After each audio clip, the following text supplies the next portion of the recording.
madhiya arab tilidan olingan bo'lib, maqtov, ta'rif degan ma'noni anglatadi. O'zbekiston Respublikasining davlat madhiyasi Konstitutsiyamizning 1-bo'lim 1-bob 5-moddasida ham keltirilgan. Unga binoan O'zbekiston Respublikasi o'z qonun bilan tasdiqlangan davlat ramzlari, bayrog'i, gerbi va madhiyasiga ega. Aynan shu sababli ham bizning milliy madhiyamiz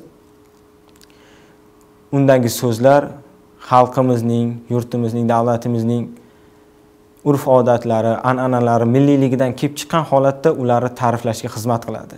Aynan O'zbekiston Respublikasining davlat madhiyasining birinchi ijrochisi va ijro etaloni bu O'zbekiston Milliy simfonik orkestri hisoblanadi.